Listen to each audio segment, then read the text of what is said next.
welcome to another edition of the Sustainable Scoop. I'm Miriam Gennari, and today I have Anthony Nunez. He is the CEO and Executive Officer of Infamous Robotics, as well as INF Robotics. Welcome back, Anthony. Thank you, Miriam, for having me. Now, Anthony, I recently heard someone say that graduating from college now, students either have a software background or a mechanical background, but it's very difficult to find people who have both as students. And yet, here is a student, your student, that is developing his own robot. Welcome, Bhaskar. Thank you for having me. Bhaskar, can you tell us a little bit about this project that you're working on at Infamous Robotics?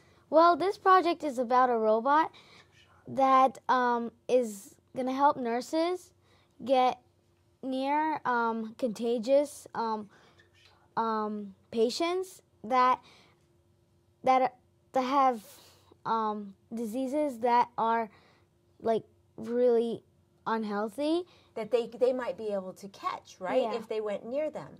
So you came up with this idea, or your group did? You voted? Yeah, we voted. You voted that you wanted to have a nursing robot. Yeah. Okay. Now, this is very topical. This young man is trying to solve the problems of today in this class. How do you motivate the students to develop these interests, or do they just come to your program with these ideas? So these students, the Robotics Inventors Club, they actually start off in our robotics expansion summer camps, where we teach them core concepts in prototyping circuits, mechanical concepts, and also programming in the C language. They then take it to the next level in the Robotics Inventors Club with ideas such as this. And this is not your first organization or group that's done this. We have some footage from last year's team, and your team competed in a competition?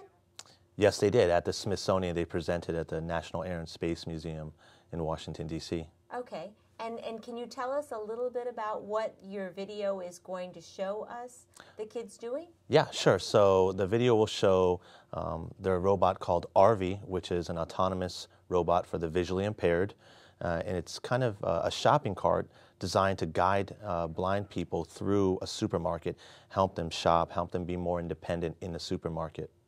Okay, so your students gather here they are. They get together in a room. You have different teams. What are they doing here?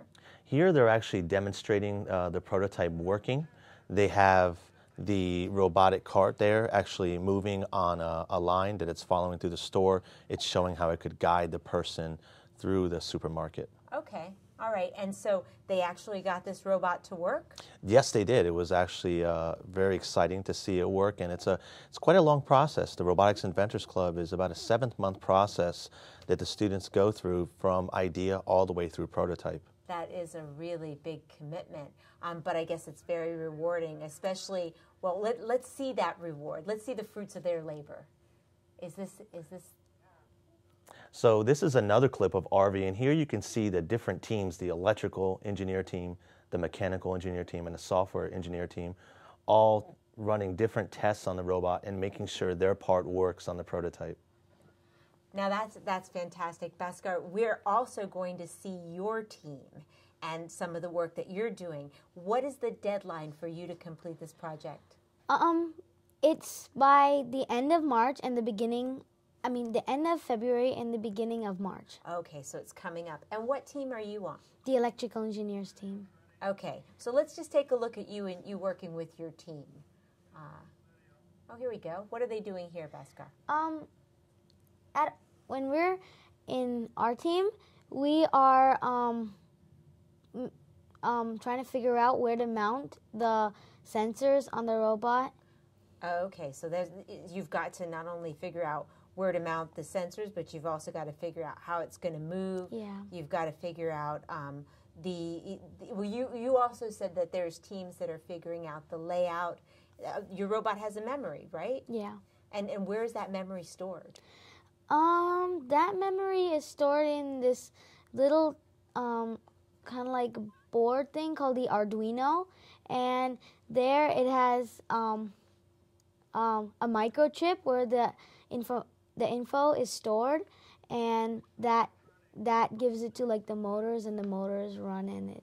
Okay, and now your Arduino stores information and the kind of information that your team's working on in this next video, which is what? What are they doing here, Bhaskar? They are mapping out the course for the robot, and they're gonna put it in their code later on, and that's gonna help the robot drive. So it will remember. It's all going to be stored in the Arduino. Yeah. This is high tech. You know, Anthony, there are adults that are taking courses like this right now. It's remarkable to see that Bhaskar's so knowledgeable about the process. What's the criteria in this competition or this display that you're going to be working on? So the goal is for the children to display their idea, how they invented it, how they went about the whole process of coming up with the idea, and really their goal of designed to serve their community, solve a real-world problem. And now, where will we be able to see this project? Yeah, on April 3rd in the Smithsonian National Air and Space Museum down in Washington, D.C. They'll be presenting alongside university robot teams. They'll be the youngest team there, but they have such a great project. I don't think anyone would want to miss this. No, absolutely not.